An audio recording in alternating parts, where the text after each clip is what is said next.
Good afternoon students. इस video lecture में हम लोग पढ़ेंगे इंटरनल फोर्सेस। तो मैं आपको ये बता दूं कि हमारा जो सिलेबस है उसमें फर्स्ट यूनिट स्ट्रेस और स्ट्रेन है, बट सिंपल स्ट्रेस स्ट्रेन, फिर थर्मल इफेक्ट और ये सब दुनिया भर की चीज़ें हैं। और शायद सेकेंड यूनिट में जो नया सिलेबस है उसके accordingly shear force and bending moment diagram है। बट अकॉर्डिंग टू मी सबसे पहले हम लोग को इंटरनल फोर्सेस के बारे में पढ़ना चाहिए। इंटरनल फोर्सेस जब हम समझ जाएंगे तो हम लोग अच्छे से shear force and bending moment से रिलेट करते हुए स्ट्रेस एट अ पॉइंट का डेफिनेशन समझेंगे, स्ट्रेस एट अ पॉइंट। और उसी के आगे फिर हम लोग स्ट्रेन का डिस्क्रिप्शन देखेंगे कि किसी बॉडी में स्ट्रेन कैसे डिस्क्राइब करते हैं। तो हम लोग जो प्रोसीजर, जो फ्लो यहाँ पे फॉलो कर रहे हैं उसमें सबसे पहले हम लोग इंटरनल फोर्सेस पढ़ेंगे, उसके बाद हम लोग shear force bending moment diagram बनाना सीखेंगे, and then will try to learn what is stress at a point, and then strain, and then analysis of stress at a point, और उसके बाद हम लोग फिर लास्ट में कॉलम बकलिंग पढ़ेंगे। तो इंटरनल फोर्सेस, जैसा कि सपोज एक बीम है, इस डायग्राम में आपको दिख रहा है इस डायग्राम में कि एक बीम है जो डिफरेंट फोर्स सिस्टम में सब्जेक्टेड है, और इस बीम को मैंने इस प्लेन के थ्रू क्रॉस कट किया हुआ है। ठीक है, तो इसका एक ये लेफ्ट पोर्शन बनेगा और एक ये राइट पोर्शन बनेगा। ठीक है, तो इसमें जाने से पहले मैं आपको ये बता दूं कि इक्विलिब्रियम के बारे में जैसे हमने पढ़ा है, तो इसको हमने उस समय भी देखा था। तो हाइपोथेसिस ऑफ लोकल इक्विलिब्रियम क्या कहता है? वो ये कहता है कि अगर कोई बॉडी, जैसा कि हम लोग बोल रहे हैं कि ये बीम इक्विलिब्रियम में है, स्पेस के केस में ये 3D स्पेस है और ये बीम 3D में इक्विलिब्रियम में है। इसका ये मतलब है कि इस बीम के जब दो पार्ट हम लोग करेंगे,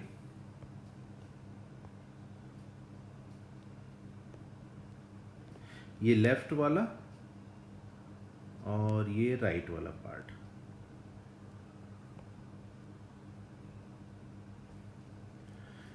ये दोनों भी इंडिविजुअली इक्विलिब्रियम में रहेंगे।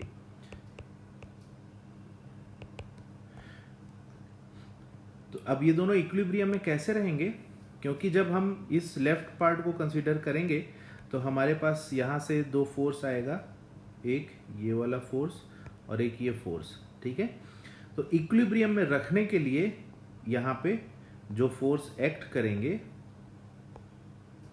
उसको हम लोग इंटरनल फोर्स बोलते हैं। और ये इंटरनल फोर्स क्यों आ रहा है? क्योंकि इस एक्सटर्नल फोर्स के लगने से हमारे बॉडी में स्ट्रेन डेवलप हुआ है। तो दो पॉइंट हैं, वो उनका डिस्टेंस चेंज हुआ है, जिसके कारण अंदर फोर्स के डिस्क्रिप्शन चेंज हुए हैं। तो इन फोर्सेस को हम लोग इंटरनल फोर्स बोलते हैं। अब न्यूटन के थर्ड रूल के हिसाब से इधर भी इंटरनल फोर्स होगा एक्चुअली, और ये दोनों इंटरनल फोर्स इस प्लेन में और इस प्लेन में ये दोनों इक्वल एंड अपोजिट साइन में होंगे। क्लियर?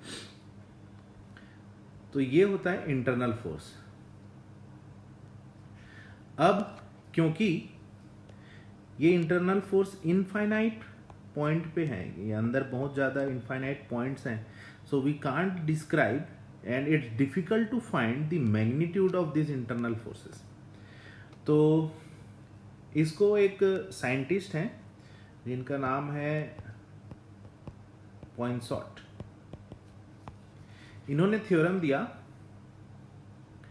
कि इस इंटरनल फोर्सेस को सेंटर ऑफ ग्रेविटी में, सेंटर ऑफ ग्रेविटी पॉइंट पे आर वेक्टर और एम वेक्टर में ऑब्टेन कर सकते हैं, आर और एम वेक्टर। तो ये एक मूवमेंट हो गया और ये फोर्स हो गया, रिएक्शन फोर्स। ठीक है, तो सपोज अब हम लोग लेफ्ट वाले पार्ट की बात करते हैं।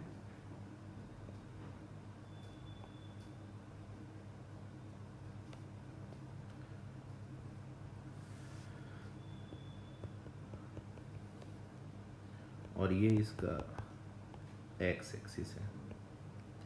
तो राइट हैंड रूल के अकॉर्डिंगली ये एक्स है, ये मैंने वाई बनाया, तो मेरा जेड एक्सिस नीचे जाएगा। राइट हैंड रूल क्या होता है, एक्स से वाई, अब जब अपने राइट हैंड के फिंगर्स को कर्ल करोगे तो थंब का जो डायरेक्शन आएगा वो आपका नेक्स्ट एक्सिस को शो करता है। और हमारे फोर्स यहाँ पे F1 F2। तो अब इस R और M वेक्टर के प्रोजेक्शंस यहाँ हमको मिलेंगे। ठीक है, तो मैं पेन का कलर चेंज कर लेता हूँ। तो ये प्रोजेक्शंस कौन कौन से हैं, VY N और VZ, इनको अलग अलग नाम दिया गया है। यहीं पे मैं आपको ये सारे नाम से इंट्रोड्यूस कर रहा हूँ। उसके अलावा X डायरेक्शन में MX, Z डायरेक्शन में MZ और Y डायरेक्शन में MY, ये तीन मूवमेंट के प्रोजेक्शंस होंगे और ये तीन फोर्स के प्रोजेक्शंस होंगे। ठीक है, प्रोजेक्शन मतलब डरने वाली बात नहीं है, ये कंपोनेंट है, कंपोनेंट। ठीक है, तो जैसा कि मैं आपको और समझा देता हूँ, जैसे कि एक सपोज ऐसा एक एक्सिस है, एक्सिस सिस्टम है हमारा, और इसमें एक वेक्टर है। तो ये वेक्टर के प्रोजेक्शंस होंगे एक्स पे, वाई पे और जेड पे। क्लियर, तो इन्हीं प्रोजेक्शंस को हमने लिखा है, इसी को हम लोग कंपोनेंट भी बोलते हैं। तो अब इनके कुछ नाम दिए गए हैं। N इज एक्सियल फोर्स या नॉर्मल फोर्स भी बोलते हैं। VZ is shearing force,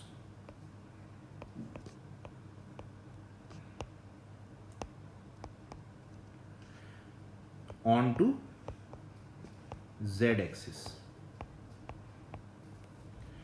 VY is shearing force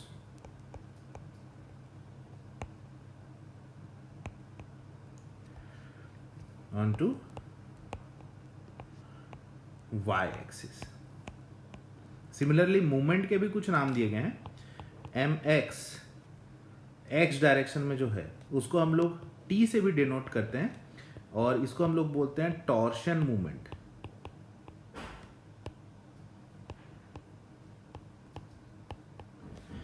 MY bending movement.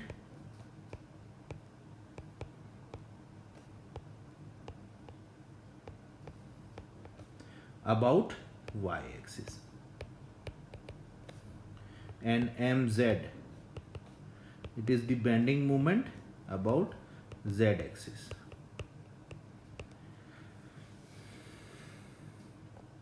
ठीक है, और अगर ये 3D की जगह 2D हुआ यानी प्लेन केस हुआ, तो ऐसे केसेस में हमारे पास तीन कंपोनेंट होंगे। नॉर्मल, जिसको हम लोग बोलेंगे एक्सियल फोर्स, दूसरा होगा V, जिसको हम लोग बोलेंगे शेयरिंग फोर्स, और तीसरा है M, जिसको हम लोग बोलेंगे बेंडिंग मूवमेंट।